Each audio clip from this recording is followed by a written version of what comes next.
आज जो है वो रेस्पिरेटरी के शॉर्ट केसेस करवाऊँगी। 2 से 3 वीडियोस में इनको हम कवर करेंगे। रेस्पिरेटरी के शॉर्ट केसेस में आ क्या सकता है। Command usually most of the time posterior chest की होती है, ठीक है। और अगर एंटीरियर चेस्ट की हो तो उसमें कुछ ही चीज़ें होती हैं जिनको देखना लाजमी होता है, अदरवाइज़ पोस्टीरियर चेस्ट की कमांड होती है। और रेस्पिरेटरी सिस्टम में आपके पास क्या क्या आ सकता है, ज़्यादा कुछ नहीं आता, ठीक है। लिमिटेड चीज़ें हैं वही आती हैं, उन्हीं को प्रैक्टिस करनी होती है। फॉर एग्जांपल आपके पास आ सकता है प्लूरल इफ्यूजन, ठीक है। सेकंड, कंसोलिडेशन, कोलैप्स, मास, फाइब्रोसिस, कोलैप्स वर्सेस फाइब्रोसिस, मास, कंसोलिडेशन, इफ्यूजन, ठीक है। इसके अलावा आपके पास COPD आ सकता है, एस्मा आ सकता है, ठीक है। Lung malignancy, lung bronchogenic cancer आ सकता है, ठीक है। ब्रोंकाइटिस आ सकता है आपके पास, ठीक है। ब्रोंकाइटिस आ सकता है और दैट्स ऑल। इससे हट के तो कुछ भी नहीं आएगा, ठीक है। या अगर बहुत हो गया तो न्यूमोरेक्टमी, कोई स्कार पेशेंट आ गया, ठीक है। यही पेशेंट्स होते हैं जो शॉर्ट केसेस में आते हैं, फिर इन्हीं को बाद में लॉन्ग केस के लिए रख दिया जाता है। सो इन्हीं जो ये चीज़ें हैं इन्हीं को ही प्रैक्टिस करनी है बार बार, ताकि हम इनको आपस में डिफ्रेंशिएट कर सकें। अच्छा, रेस्पिरेटरी एग्जामिनेशन में मैं आपको बेसिक स्टेप्स नहीं बताऊंगी, वो सबको पता है, 3rd ईयर से एग्जामिनेशन कर रहे हैं। अगर फिर भी आपको वो रिव्यू करना है तो आप उसके लिए मैक्रोइड की वीडियोज़ देखें, घी की मेडिक की वीडियोज़ देखें, ठीक है। तो वो बेसिक स्टेप्स आप वहाँ से पढ़ें। ये वीडियो है कि आपने इंटरप्रिटेशन के आपकी जो फाइंडिंग्स हैं उनको कैसे इंटरप्रेट करना है, ठीक है। उनको कैसे डिफ्रेंशिएट करना है, क्योंकि टाइम आपके पास सिर्फ 4 मिनट्स है।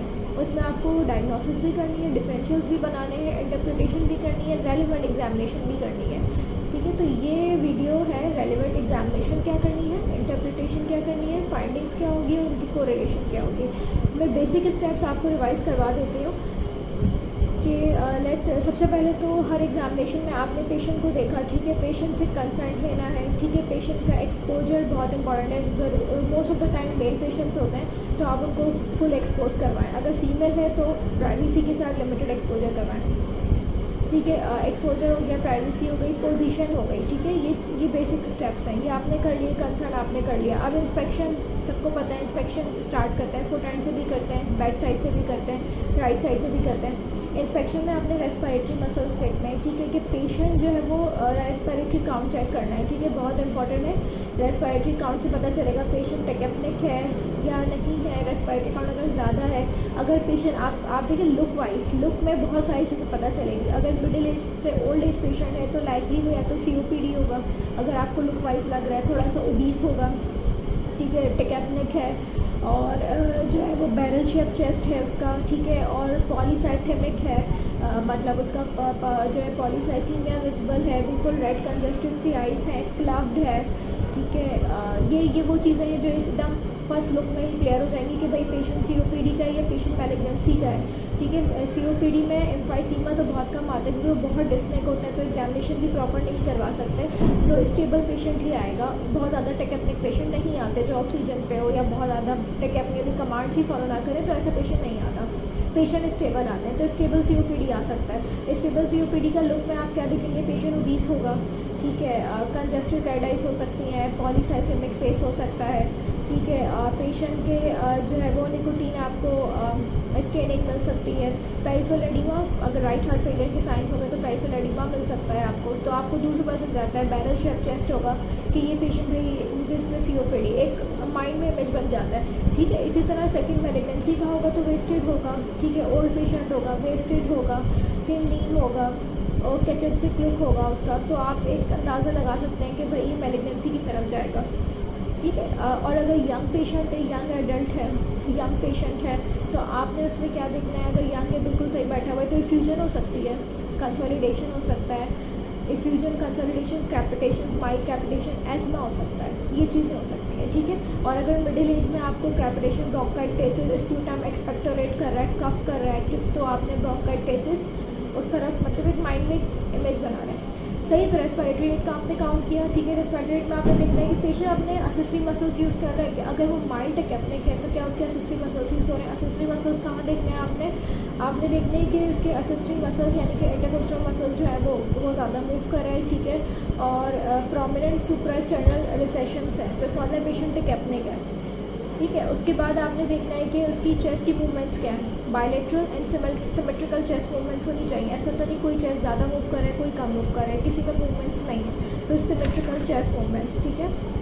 उसके बाद फिर आपने इंस्पेक्शन पे आपने हेड टू टो ये लुक देख लिया। उसके बाद फिर आप आए पेशेंट की राइट साइड पे, आपने पैल्पेशन में स्टार्ट की। पैल्पेशन में आपने एक तो टेंडर क्रेपाइटिस के लिए देखना है, ऐसा तो नहीं इसको रिब्स में पेन हो, आपने टच के एकदम से उसको पेन हो, तो टेंडर क्रेपाइटिस और पेन के लिए आपने देखना है। दूसरा आपने एपेक्स बीट यहाँ पे लोकलाइज करनी है, ठीक है। और फिर आपने पेशेंट को बिल्कुल सीधा लिटा के उसका ट्रैकिया हमेशा सीधा लिटा के हाइपर एक्सटेंडेड नेक करके देखते हैं, ठीक है। और अगर पेशेंट लेट नहीं सकता, टकैपनिक है, तो आप बैठा हुई अगर है ना, तो आप उसकी नेक एटलीस्ट हाइपर एक्सटेंड कर दें। इस तरह बिल्कुल नेक करके जो है ना आपने उसका ट्रैकिया करना है। कभी भी इस तरह फ्लैक्स शेप में ट्रैकिया को चेक नहीं करना, ठीक है। ठीक है, अगर कमांड जो है पोस्टीरियर चेस्ट की आती है, तो बेस्ट ये होता है कि सबसे पहले आप पेशेंट का एक ओवरऑल आपने लुक दिया, एंटीरियर पे, पोस्टीरियर पे, पीछे से भी आपने पेशेंट को देखा, आगे से भी देखा, और सबसे पहले आपने उसका एपेक्स बीट और ट्रैकिया कर दिया। उसके बाद आप पोस्टीरियर चेस्ट पे चले गए, क्योंकि अगर पोस्टीरियर चेस्ट पे आप चले गए और आप ये दो चीज़ें भूल गए कि ट्रैकिया आपने नहीं देखा और आपने उसका एपेक्स बीट नहीं किया, ठीक है, तो आपके इसके मार्क्स डिटेक्ट हो गए। ये it's a part of examination, इधर कमांड जो भी हो, तो या तो ये दो काम पहले करके पोस्टीरियर पे चले जाएं, या अगर एंटीरियर चेस्ट की कमांड है तो ये तो आप डेफिनेटली फिर करेंगे।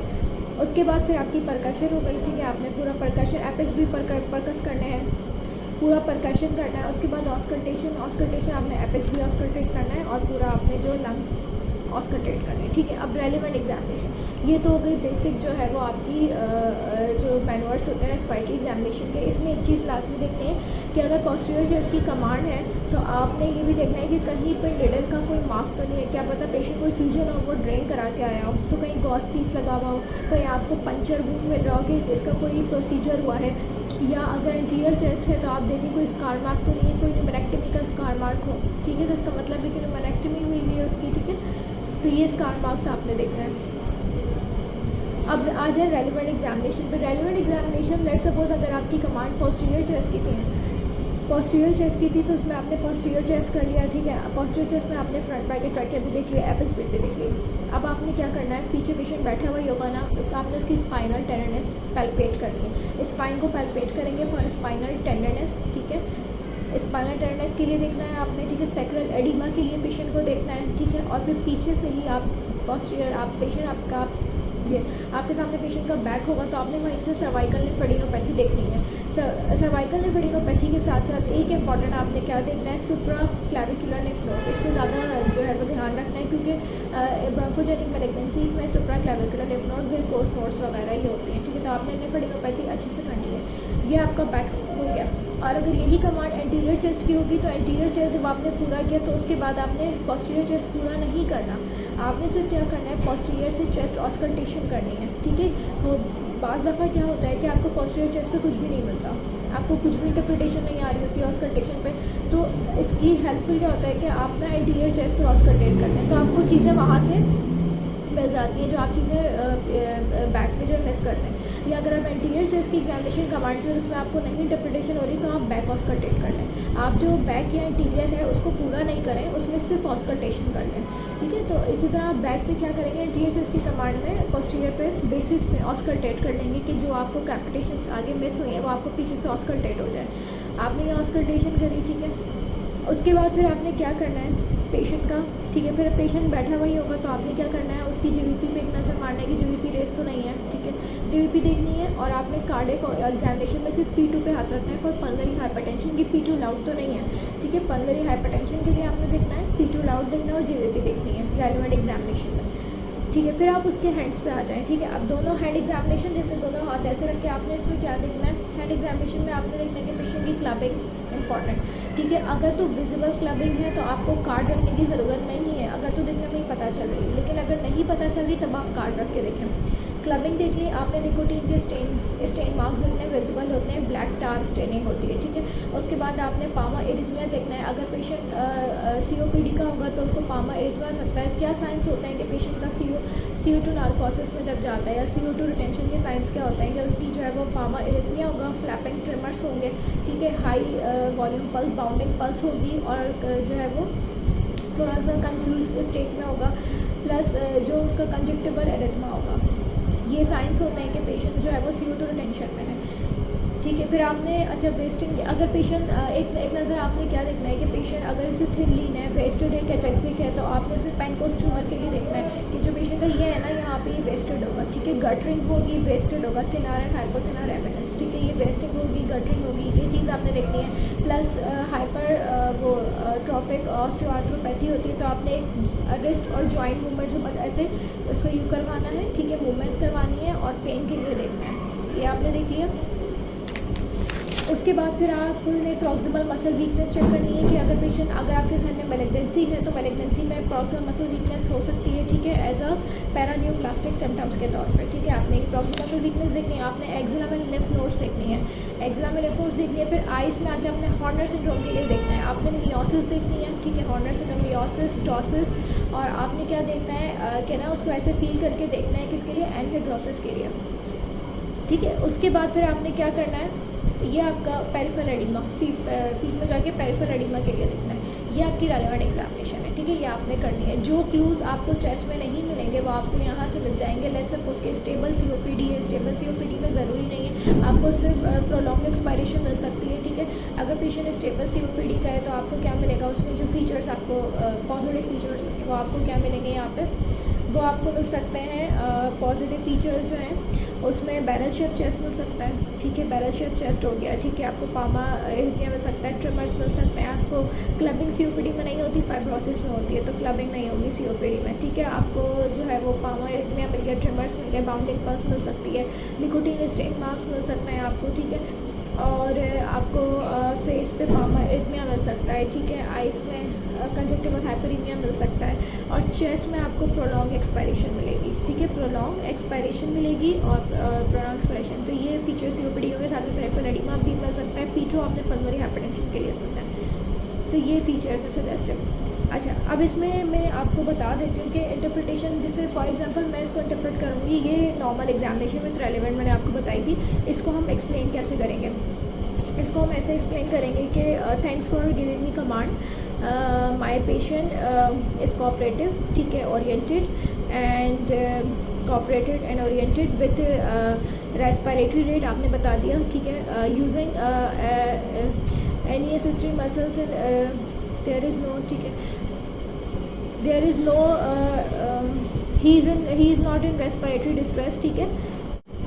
अब हम इसको एक्सप्लेन कैसे करेंगे। अब हम इसको फॉर एग्जांपल एक नॉर्मल रेस्पिरेटरी एग्जामिनेशन को मैं आपको बताऊंगी, आपको इसमें जैसे वर्ड्स और सेंटेंसेस पिक करने हैं, ठीक है। तो नॉर्मल एग्जामिनेशन में आप कैसे बताएंगे कि thanks for giving me command, my patient is well oriented, cooperated and with respiratory आपने बता दिया, and he is not in respiratory distress, there is no chest deformity, scar mark, pulsations और needle marks, there is no tender crepitus, chest movements are equally and bilaterally symmetrical chest movements, and percussion note is resonant in all lung fields with normal vesicular breathing and normal vocal resonance. Trachea is central, apex beat is localized and relevant examination, ठीक है।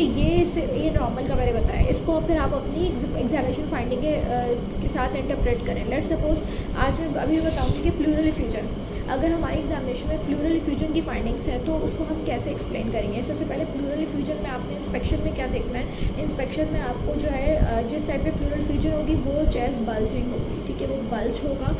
Most of the time posterior chest में pleural effusion आ सकता है, anterior में नहीं आता, posterior command हो तो इफ्यूजन उसमें आपको बल्जिंग मिलेगी, ठीक है। और पेशेंट का इंस्पेक्शन पे चेस्ट मूवमेंट्स वहाँ पे रिड्यूस्ड होंगी, चेस्ट एक्सपेंशन उस साइड पे रिड्यूस्ड होगी, ठीक है। और जब आप पैल्पेट करेंगे तो वो टेंडर होगी, यदि परकस भी करेंगे तो पेशेंट को पेन होगा, ठीक है, टेंडरनेस से वो पेन होगी, अनलेस कि वो सारी ड्रेन करवा के ना आया, अदरवाइज़ आपको कोई लोकल पीस, कोई गॉस पीस, कोई पंचर वोन वहाँ पे ज़रूर मिलेगा। परकशन नोट आपको कैसा मिलेगा, डल, स्टोनी डल परकशन नोट मिलेगा, ठीक है। VR वहाँ पे डिक्रीज होगा, ठीक है, सब चीज़ डिक्रीज होगी, चेस्ट एक्सपेंशन रिड्यूस्ड होगी, चेस्ट मूवमेंट्स रिड्यूस होगी, VR डिक्रीज होगी, परकशन डल होगी, ब्रेथ साउंड्स एब्सेंट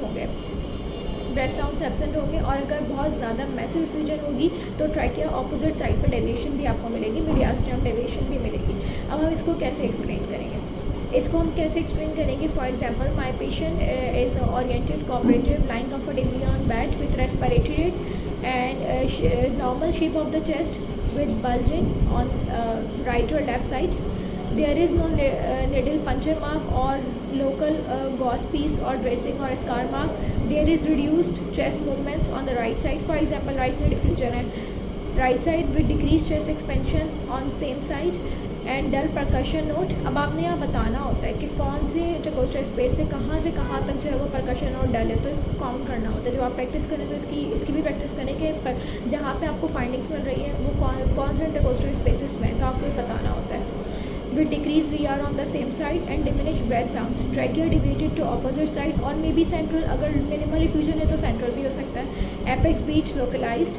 अच्छा, अब पेरिफेरल एग्जामिनेशन में आपने क्या बताना है, let's suppose may be positive finding या नेगेटिव हो, that is he is not clubbed, anaemic और wasted, JVP is not raised, no evidence of lymphadenopathy और पेरिफेरल एडीमा।